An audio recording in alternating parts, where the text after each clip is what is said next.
Hello, I'm Carol Owens, and this is Stockbridge Updates. Well, another summer is over, and Stockbridge Updates spent a better part of the summer talking about how local government works. And I hope we've educated you. I hope we knew enough to educate you, but just in case we missed anything, I have two very special guests with me today who are going to tell you all about how government works. But really, we have to focus and bring it down to a couple of subjects that are very important, and especially in today's context. One is transparency.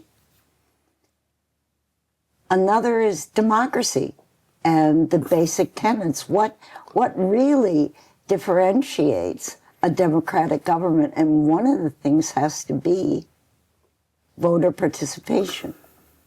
Not just that we vote, but that we also have an ongoing involvement with how we think those elected officials are doing and what programs we're interested in and how we get involved and how we can stay involved. So to discuss these things are two people that know a lot about it. And one, I have the deep pleasure to introduce Peter Strauss, attorney and former law professor from Columbia University.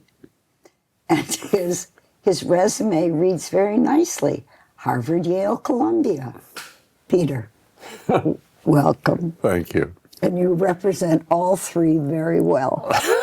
Kind to say. Our other guest is Patrick White, who is former select board member in Stockbridge and had 5 rough and tumble years of experience learning all about how local government works. I also worked at Friendly's in college.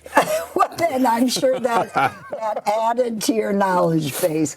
As you can see, folks, this is going to be a lighthearted conversation. Patrick, I'm going to start with you. What was your takeaway from being in local government? What was the thing you didn't know that you learned? Government takes longer to get things done than you would hope. You know, I remember talking to the wonderful Terry Flynn, who was on the board in the teens, and who, after I first got on the board, said really make the monuments a priority. And I had to go to Sharon, Connecticut this morning to drop off a resident who was having surgery down there, and I was driving back at 6:30 and stopped by the Waldorf High School, and the framing or whatever they call it for fixing that monument is up, and hopefully we'll have it done. They'll have it done. The town will have it done in the next several months. But that was 5 years ago that we got that funded, and government just takes longer to get things done. Peter, looking from the outside in, I don't think you ever held elected office. Not unless you count junior high school. Well, we're going to get to that in just a minute. But after junior high school, as a lawyer and someone who taught part of municipal law, what did you see observing over all these years? Well, actually, municipal law was not one of the things I taught. And in national law schools, fortunately or unfortunately, you don't even get down to the state level. I taught federal public law, and most of my experience as an attorney has been with federal public law. But I saw a lot about transparency in that context. And I spent a fair amount of time working for a government commission where the issue of transparency became quite important. Now, I want to hear about that specifically, but first I just want to ask you one question. It seems to me things like voting rights, transparency, citizen involvement are all things that we constantly have to fight for. Surprising. They're not just granted and they're there. And how do you find that to be true? Well, that we take things for granted and don't really work to protect them, yeah, is often true, and is true in this country at the moment. One can observe another country where the politics are rather similar to what we have, where there are hundreds of thousands of people in the street pretty much every weekend. Like you're talking about Israel. Yes, and that's not happening here. Yeah. And that, to me, is a terrible sign. So we have an avenue to demand and the right to demand. Patrick, as an elected official, how much experience did you have with people coming to you and asking for, say, public comment during meetings? Oh, look, I was not just a member, I was actually the chair for a whole year. It was, and during that period, I insisted on public comment at every meeting. It was on every one of my agendas. A couple of points I would make. One is, it seems like we're entering a time, and folks may not see it yet, but the same way that sort of division is impacting, kind of people. I find it awful when Congress or the president talks about the 2026 election as a way to frame making decision. At least locally, government was always, you had a couple weeks, 4 weeks of an election, and then we all kind of rolled up our sleeves and got to work to do things. I was a little troubled on August 7th when I read, no, not on August 7th, I was relieved on August 7th when I read in the Eagle that there would be a discussion on public comment on August 21st, and then after a 3-minute meeting, there was no discussion. It was in the Eagle that there was going to be a discussion. I was also disturbed this morning, frankly, when one of the members said, well, the best candidate won. Well, hey, when there's two candidates, I think the word is better. But, we're not quibbling over grammar. I mean, the fact is that it's so insulting. Here's a woman who's been on the Conservation Commission forever. And if you want to know anything about 310 CMR, which is the legal framework for why we have wetlands protection in this state, you go to you go to that woman, and whether or not she was the best candidate, Sally Underwood Miller. It's people have different opinions, and elections matter. There's no reason to suggest that you know where I'm going. Well, and it may have been wedge driving. In the sense, right. I mean, there was a piece in the Eagle this morning reporting the result of the election, and it made the point that they had 3 hugs during the day, the 2 candidates. Yeah. They're really good friends. And now here's a comment that says, hey, you're better than you. Yeah, by the chair. Just outrageous. Let me go back to another point that is the most important to me about the August 7th Eagle article and then the August 21st select board meeting. What happened? Clarence Fanto wrote the article. He quoted Jamie Manassi, who is the current chair of the select board, as saying that public comment is an important issue and it will be on the agenda for the August 21st meeting. I covered the August 21st meeting. It was 3 minutes and 34 seconds. It is not correct that there was nothing on that meeting about public comment. It was on the agenda. It did happen during the meeting. The key thing is the word discussion. No one else was present. No public comment was invited. It was the reading of a state law, Mass General Law 30A, sections F and G, which laid down rules intended to keep meetings from going off the rails. So it says, no one may speak without permission from the chair. There is no cross conversation. I can't speak to you, Peter. I can't speak to you, Patrick. I can only speak to the chair.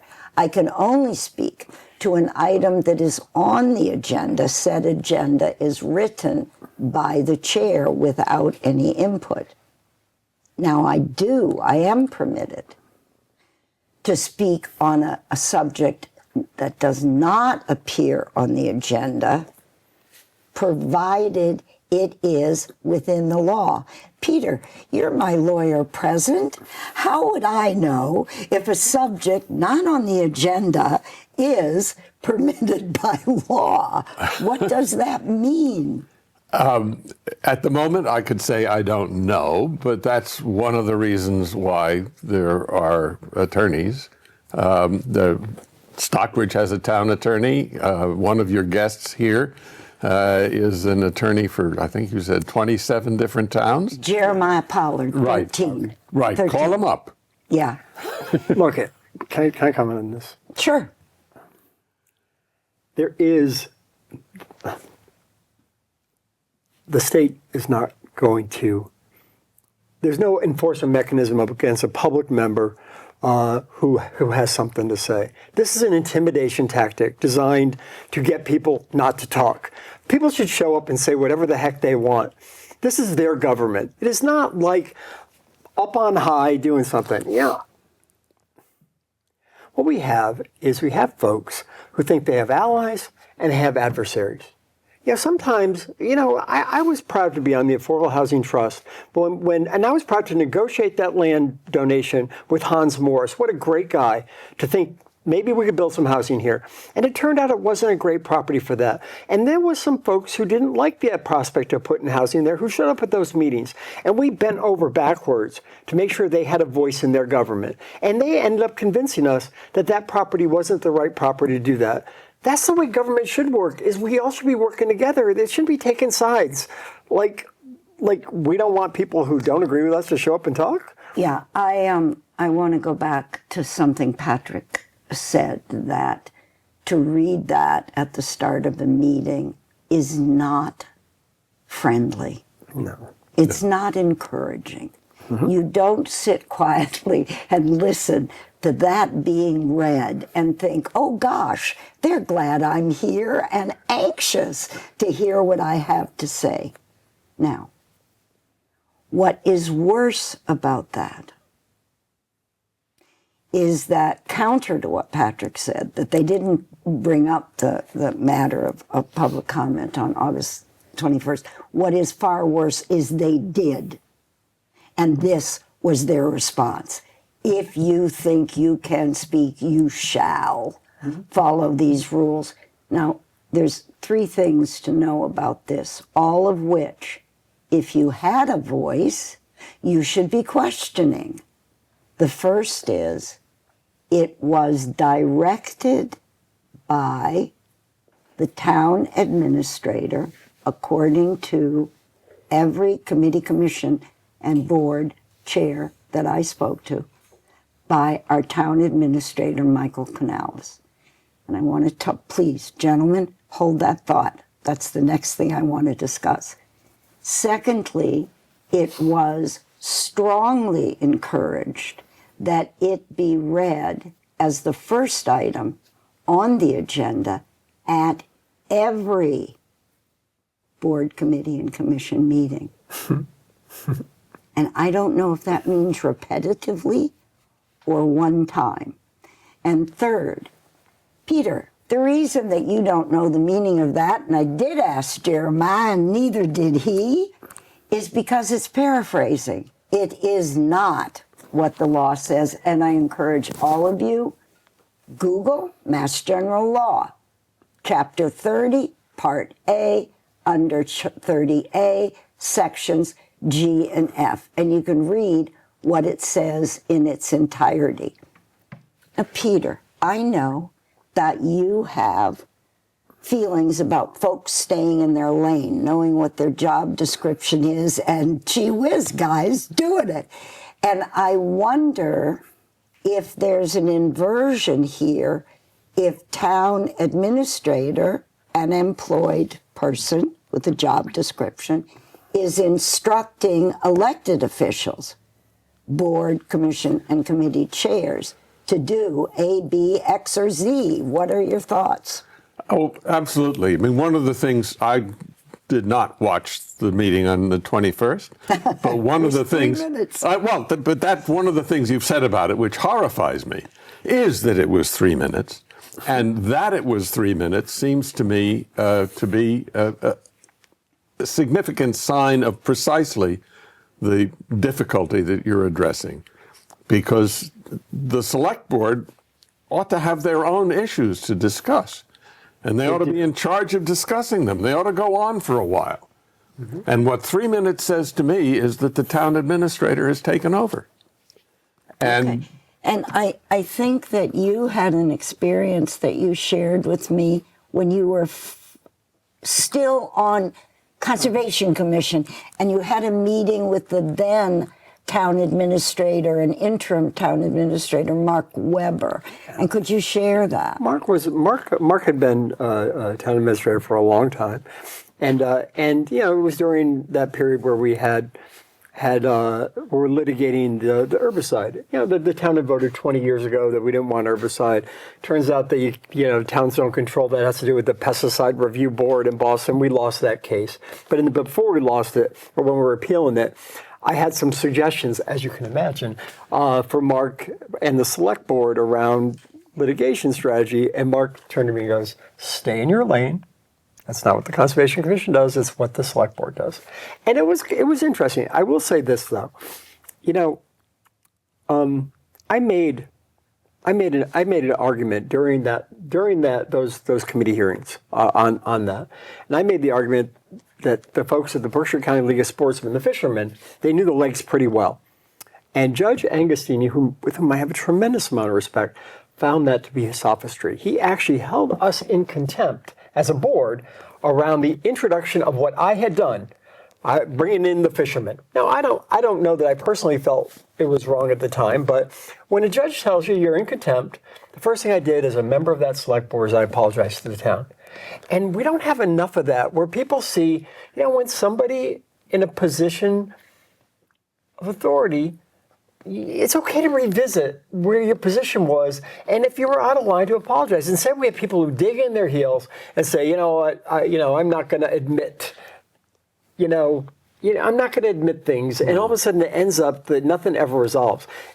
One point I will make is, if you're a chair, and I'm a chair of the Affordable Housing Trust, if you're a chair of a board in Stockbridge, it's really simple. To be the meeting, you say, everybody, you're welcome to participate in every discussion when it's time, and you're willing to bring up any idea you have or you want to address when it's time. Treat each other with respect and treat the board with respect. That's all I ask. well, Peter, the lane that's important here. Peter, I want to go to you, but I want to make a point very clear to the audience, just in case you don't know it.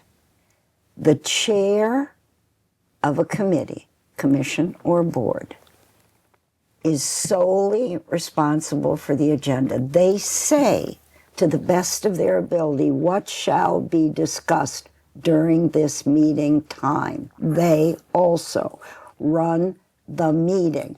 It is state law that if the chair tells you, be quiet, you must immediately be quiet.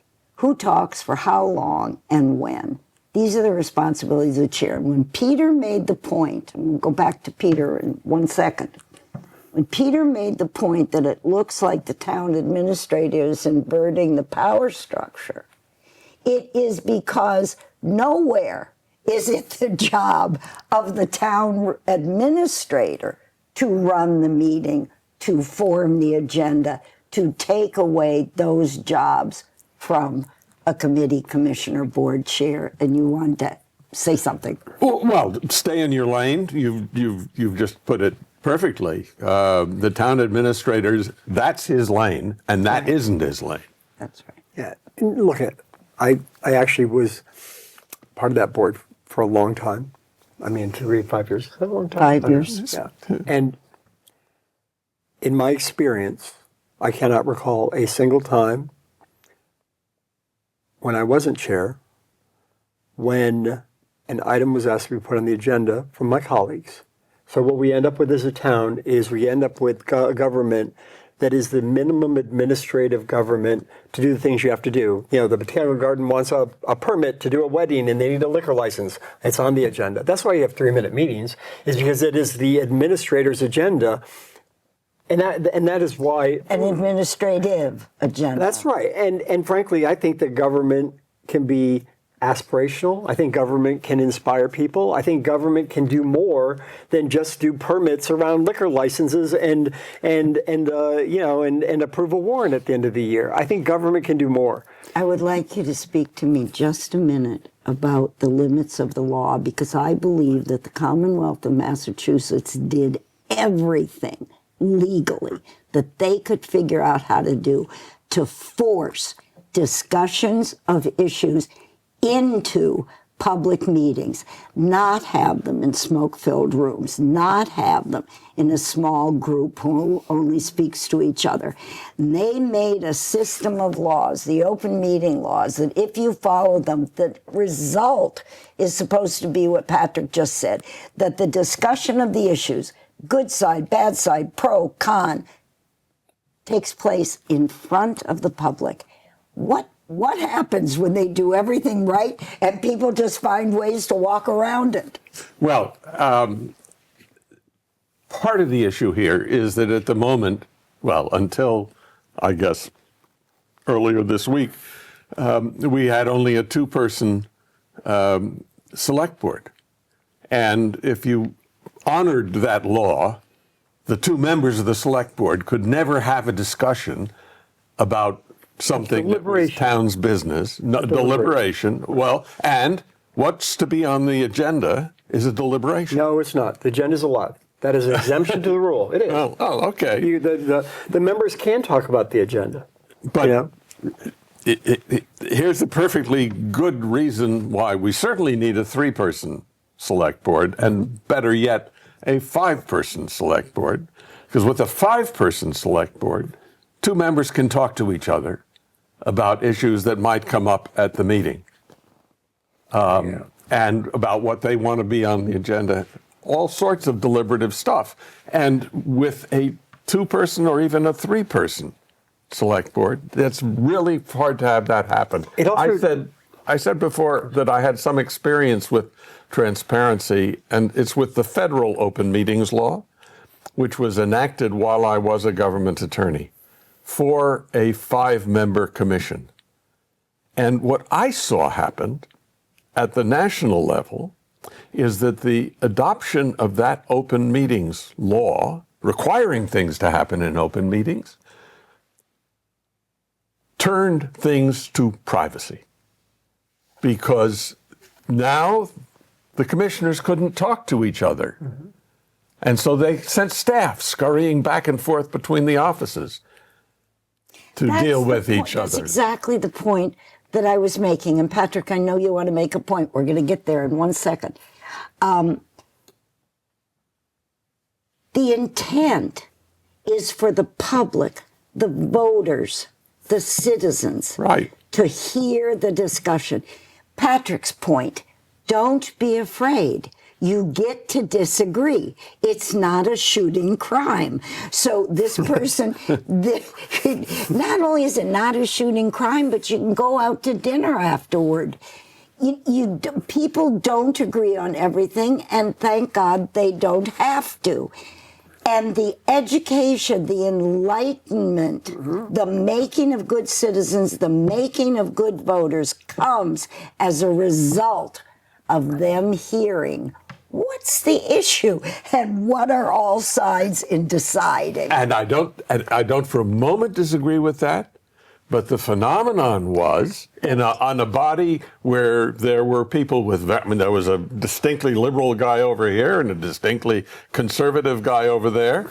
And the phenomenon was that because the room was full of Boy Scouts and lobbyists and other folks who were interested in hearing what the commission was going to talk about, the phenomenon was that they wouldn't have those discussions in public, that was exactly. And you're reinforcing exactly what I was asking of you, and that is, How come they so carefully fashion the law and everyone scurries around it? But I think in many ways, Patrick, you answered that. If you step back, Select Board really in Stockbridge really has two jobs. It's a special permitting authority, so you got to know the bylaws. And it is the authority that raises and appropriates, which means sets the budget and determines your taxes. Those are the two primary jobs of that board. It is the executive, all right? But day to day, those are the things you got to do. So it's the things like, someone who wants a deck or just system. Those are two ends of that spectrum. And then every part of the budgeting process. Those are the skills that you got to have. Now, in my experience on that board, a lot of what happened was I tried to go in prepared. I think that DeSisto showed I studied the bylaws, and I certainly, over 5 years, tried to work out the details of that budget. But when I would speak, it often seemed like my colleagues would turn to the town administrator for validation. And so I learned pretty fast that you want to get anything done, because Michael didn't agree with me, there'd be a no. If Michael agreed with me, it'd be a yes. Then I would basically pre-negotiate the things I thought were important with the town administrator.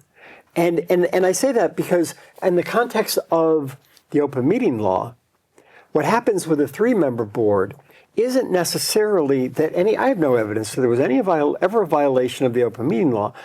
I know from the day-to-day experience, though, that you have a pivot point of a town administrator who is the one who's talking to the 3 if they happen to show up in any given week or whatever. And in that sense, you end up with a frame of reference, which is the only person of the 4 of us who could talk to all of us was the town administrator. And then, if I may, what happens is the town administrator has a stake in who gets elected to the select board. Yeah, that's right. And works for it. Right. And that is truly unfortunate. Okay. Folks, we're out of time, unbelievably, and I want to say a couple things about that. Number one, these gentlemen have not said everything they had in mind. So they are invited back. Secondly, if it's not considered dangerous, and I will consult with the attorney present, I will add another attorney to this panel and invite Jeremiah. Secondly, I would like citizens to join this conversation.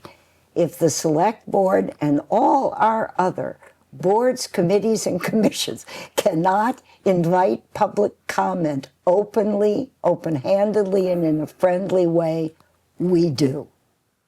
So if you would like to appear and discuss matters with Peter, with Patrick, with Jeremiah, with other professionals that I may invite, you are definitely invited to contact me.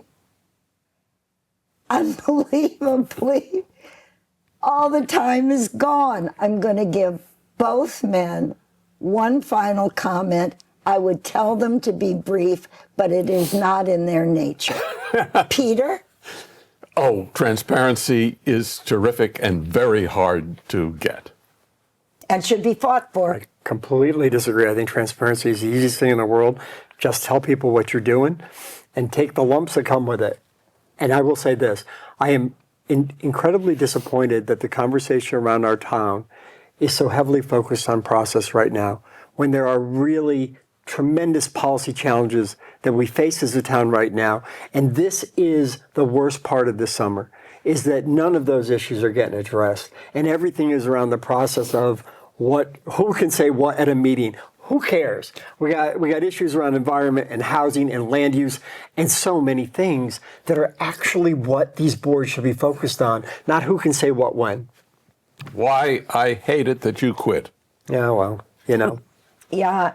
100 years that board rotated. And 100 years let that. me just say I'm not that saying it was wrong. sometimes it sounds like Patrick said one thing and I think he said another. He's telling you that the issues facing this town are grave and they should be being dealt with. We should not have to be That's exactly right. talking about process. Not that it's ever unimportant to do so, and it is never unimportant to talk about the people's role in the government. Thank you. Thank you. Thank you.